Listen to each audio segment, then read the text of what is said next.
Halo guys, assalamualaikum warahmatullahi wabarakatuh. Gimana nih puasanya hari ini? Apakah masih kuat? Kuat dong. Nah, lanjut dari video kemarin yang cerita horor kosan part 1. Nah, sekarang aku bakal ngejelasin atau bakal nyeritain di part yang kedua. Nah, buat kalian yang belum subscribe channel ini, yuk tolong di subscribe karena subscribe itu gratis agar channel ini semakin berkembang. Dan juga buat kalian yang suka sama video ini, jangan lupa like, komen, dan juga share ke teman-teman kalian. Dan jangan lupa tekan tombol lonceng notifikasinya agar kalian bisa dapat notifikasi. Oke, lanjut ke ceritanya. Kan berhubung kita itu udah bayar full atau udah bayar lunas selama 1 tahun ke depan, otomatis mau nggak mau kita udah stay aja di kontrakan. Nah, emang sih kayak beberapa pengalaman yang dialamin, tapi kita itu selalu mencoba untuk anggap itu biasa aja gitu, biar nggak takut-takut banget. Jadi kita terima apa adanya aja, itu si kontrakan. Nah, ceritanya itu kan beberapa bulan kemudian, eh, seperti biasa, dengan jadwal full sebagai mahasiswa baru dari pagi sampai sore, pagi sampai sore. Nah, suatu ketika aku itu pulang sore hari, sekitar jam 4 sore kalau nggak salah, jam 4 atau jam setengah 5 sore. Nah, jadi aku pulang kampus itu buru-buru banget karena emang gak kuat, udah pengen ke kamar mandi. Nah, otomatis aku gedorlah pintu karena pas waktu aku mau buka itu si pintunya itu dikunci. Kebetulan juga emang kita itu belum duplikat kunci, jadi masih kunci itu dipegang satu orang kalau misalkan dia ada di kontrakan. Kalau enggak kita simpan atau tulis di mana gitu. Nah, suatu ketika pas aku mau buka pintu, itu si pintu nggak bisa kebuka. Oh, otomatis karena aku pikir emang mungkin ada teman aku yang lagi mandi. Jadi kan otomatis kalau misalkan kita lagi ada di kamar mandi, si pintu kontrakan itu selalu kita kunci. Nah, udah kayak gitu, aku ketok-ketok lah tuh pintu. Aku panggil namanya teman aku. Ini kata aku teh. Terus nggak ada jawaban sama sekali dari dia. Gedor karena emang aku udah nggak kuat banget pengen ke kamar mandi, jadi aku gedor terus sampai bener-bener emang nggak ada sama sekali jawaban dari teman aku ini. Nah, udah gitu aku intip tuh,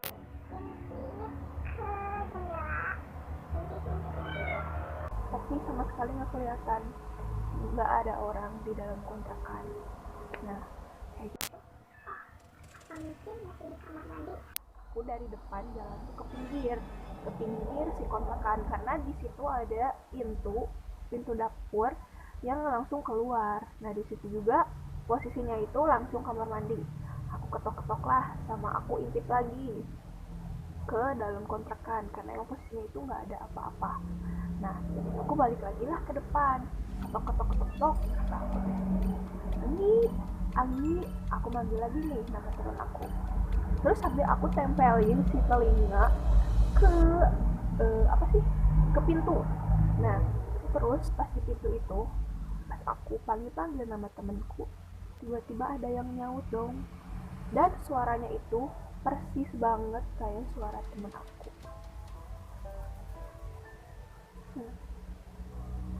Nah, udah kayak gitu senang dong karena emang taunya di dalam itu ada teman aku.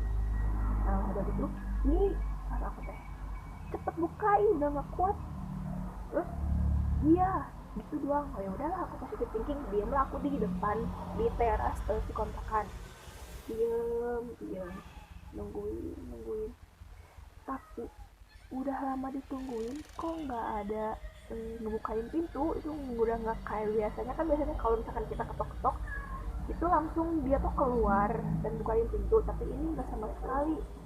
Udah kayak gitu aku ketok lagi dan aku intip lagi ke jendela, tapi kok nggak ada ya, kata aku teh. Tapi tadi suaranya itu ada dan bener-bener itu persis suaranya Anggi.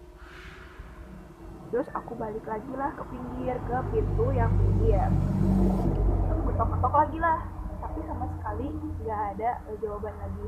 Sampai aku muter lagi ke depan, sampai pas aku ketok yang terakhir, kalian tahu ada suara apa? Suara dari jemuran yang apa sih itu, dari bahan aluminium atau apa ya yang itu, jatuh ke lantai, dan suaranya itu kencang banget. Terus kalian bisa pikirkan, nggak akan mungkin tikus bisa ngejatuhin itu sampai suaranya itu keras banget kedengeran keluar. Karena emang nggak sama sekali teman aku itu nggak bukain pintu, aku punya inisiatif lah buat nelpon dia. Dan emang nggak kepikiran banget di awal, kenapa nggak aku telepon aja tuh teman aku. Nah udah kayak gitu, aku telepon lah temanku, karena emang udah hampir setengah jaman lebih dia nggak bukain pintu. Kita telepon tuh temanku.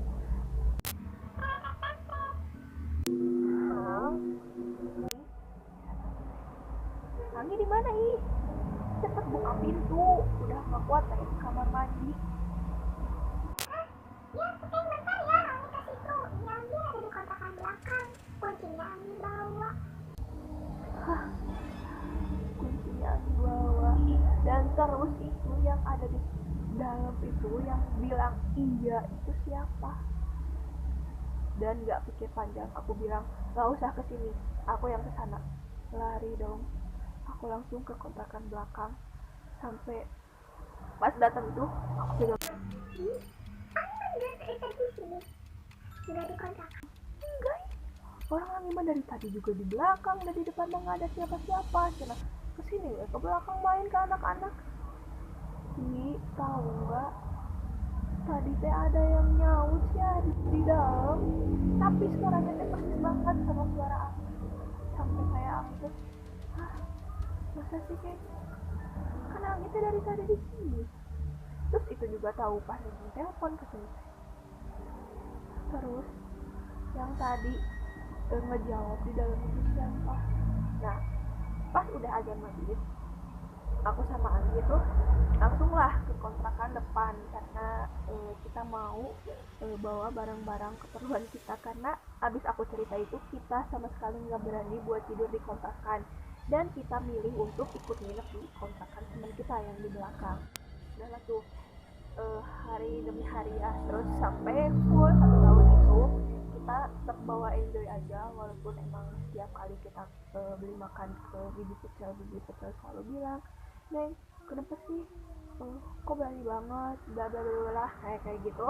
Tapi kita tetap positive thinking aja, karena kan kita mau gimana lagi ya, beraniin diri aja untuk stay tetap di kontrakan. Karena emang kontrakan itu kita sengaja nggak kasih sepi, dan teman-teman itu ketika kayak jam istirahat atau jam luang waktu perkuliahan dan nunggu jam berikutnya kuliah, kita selalu jadiin kontrakan itu jadiin base camp. Jadi emang bener-bener suasana kontrakannya itu nggak sepi-sepi banget, dan selalu banyak teman-teman, dan juga jadi rame lah kayak gitu. Nah kita itu kan masih kayak bisa bertahan lah ibaratnya, karena emang kita ngerasa banyak teman di situ dan ngerasa nggak sepi-sepi banget. Nah lucunya belum juga 1 tahun kita apa namanya itu beresin itu si kontrakan, karena emang kita tuh niatnya kalau misalkan udah setahun kita ngontrak aja deh bareng sama teman-teman yang di belakang, digabungin maksudnya gitu. Tapi kalau dipikir-pikir juga, karena emang kita banyakan dan gak akan mungkin dong kalau misalkan kita banyakan hanya di satu kontrakan aja, karena namanya cewek-cewek pasti barang-barang bawaan kita itu banyak banget.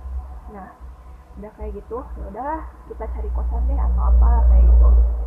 Tapi belum juga 1 tahun kita beres itu kontrakan, tiba-tiba si ibu kontrakan itu nawarin lagi buat kita ngontrak lagi di situ. Tapi kita pikir emang kayak bingung gitu, kalau misalkan harus cari kontrakan atau kosan baru itu susah banget, apalagi emang posisinya kan kalau misalkan yang deket-deket banget sama kampus itu harganya mahal banget. Jadi kalau misalkan kita ngontrak itu, karena emang menghindari budget yang kalau di kosan itu lebih mahal dan kehitung berapa juta gitu kalau setahun. Kalau misalkan kontrak itu lebih hemat kalau misalkan kita patungan bareng-bareng. Nah udah kayak gitu, ya udahlah kita tetap aja deh di sini aja gitu dan memperpanjang masa garansi kita untuk ngontrak di rumah itu. Singkat cerita, ibu kontrakan itu minta untuk DP dulu lah kayak gitu. Padahal itu emang kita belum habis 1 tahun, tapi emang ibunya itu udah minta kita untuk bayar duluan. Itu posisinya ngedadak banget dan kita harus bayar full untuk kosan itu. Nah, lanjut cerita, udahlah habis masa garansi yang 1 tahun itu. Next kita lanjut ke masa kontrakan kita yang setahun kemudian, yang setahun ke depannya. Nah baru aja kita beberapa bulan si ibu kontrakan itu bilang, Neng, maaf ya, Neng kontrakannya dipindahin ya dari sini. yang bikin kita sebel itu kenapa sih harus dadakan banget, dan kalau misalkan emang rumah itu mau si ibu itu jual, kenapa dia dari awal minta kita untuk apa sih, kayak bayar bayar dulu lah kayak gitu kan. Kalau misalkan emang kita tahu rumah itu mau dijual kan kita bisa prepare nih kayak cari kosan atau kontrakan baru. Tapi ini tuh enggak, jadi kan karena kita berhubung udah bayar jadi ya gimana gitu.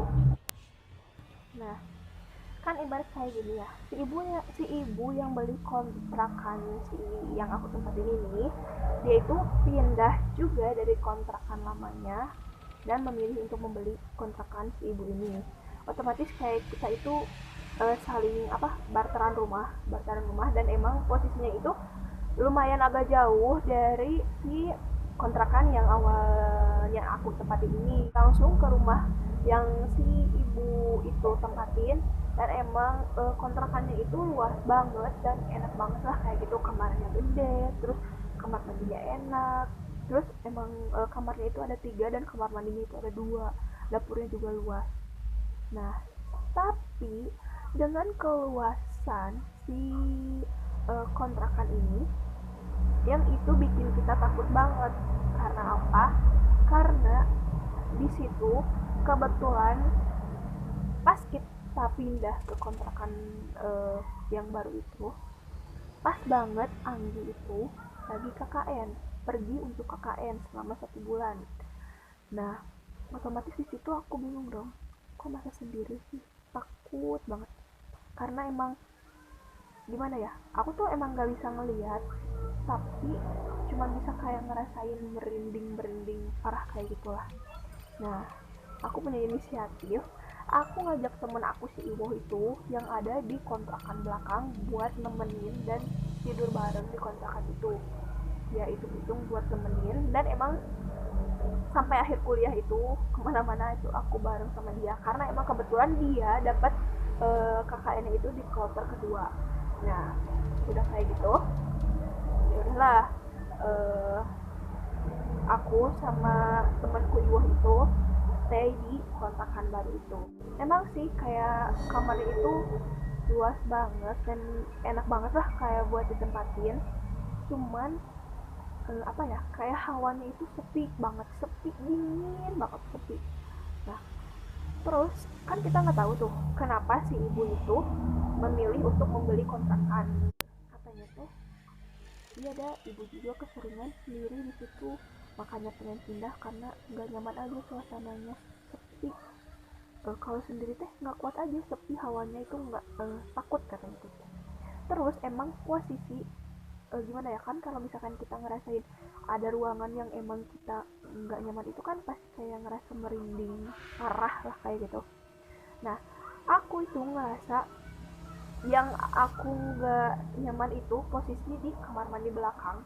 Nah kamar mandi belakang ini posisinya itu ada di apa, di dapur bareng sama dapur. Di ujung dapur itu ada satu kamar kosong yang emang itu sama sekali nggak ditempatin dulunya juga sama si ibunya itu. Nah ibu itu cuma pakai 2 kamar, yang kamar yang dia tempatin dan satu lagi kamar anaknya.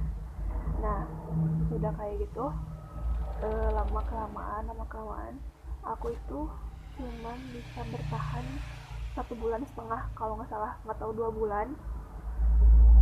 Dan emang benar-benar ngerasa nggak nyaman aja gitu.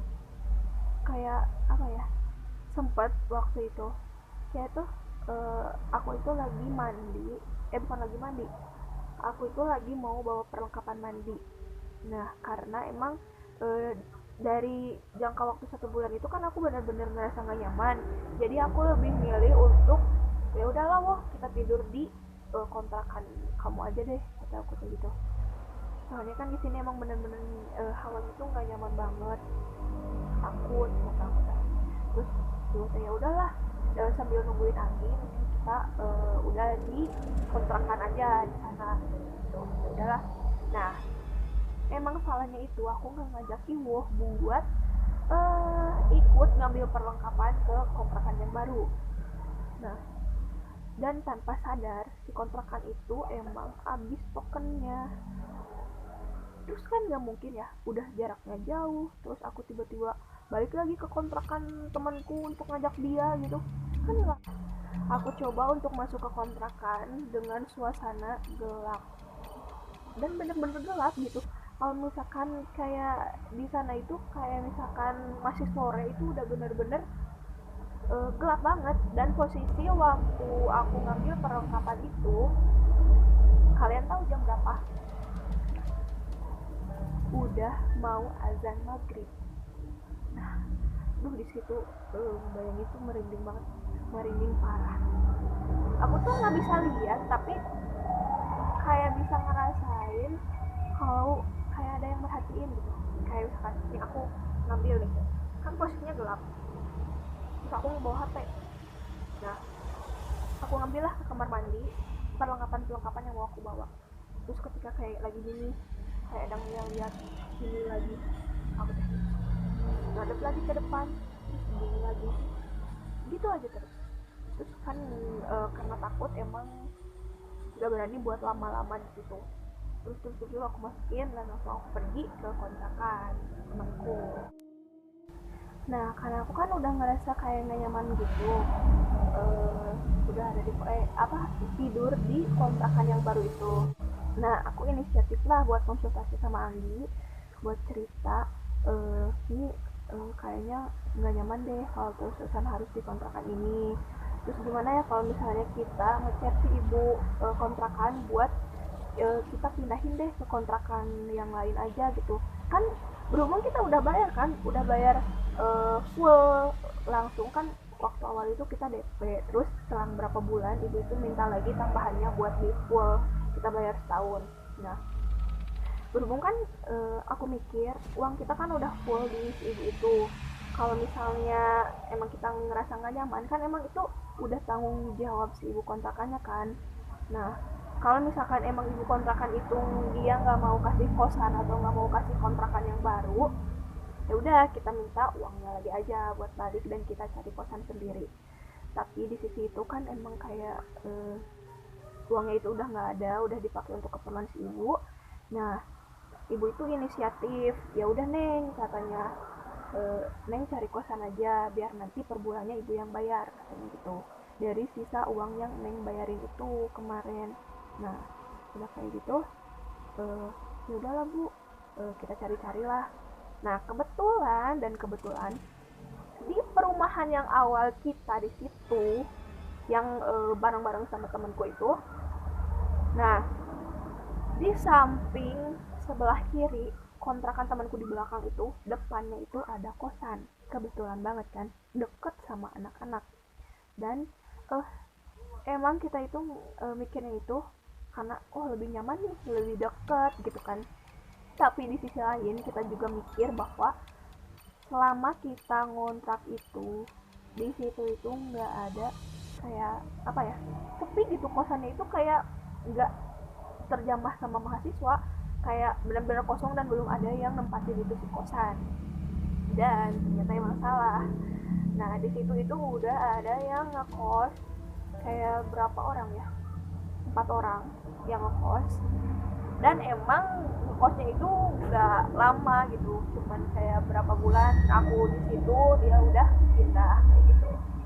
Nah habis itu ya udahlah, berhubung kan gas sepi banget juga di situ ada yang ngekos, jadi kita minta ke si ibu kontrakan itu buat mindahin kita balik lagi ke perumahan itu di kosan yang belakang, dan si ibu itu menyetujui. Nah untung banget si ibu itu menyetujui.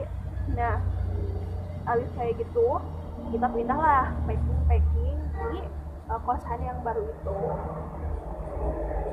Terus kita dan aku juga sama sekali nggak tahu dong ada cerita apa di balik kosan itu. Pokoknya ini pengalaman yang super duper serem banget sampai aku hampir lari dari kosan itu. Buat kalian yang penasaran sama cerita selanjutnya, nah, tetap stay terus di cerita ini di part selanjutnya, karena untuk part kosan ini bakalan aku ceritain di part selanjutnya. Nah sebelum kita berpisah, dan buat kalian yang belum subscribe, tolong untuk subscribe channel ini dan like kalau kalian suka, komen dan juga share ke teman-teman kalian, dan jangan lupa tekan tombol notifikasinya. Bye bye, see you in the next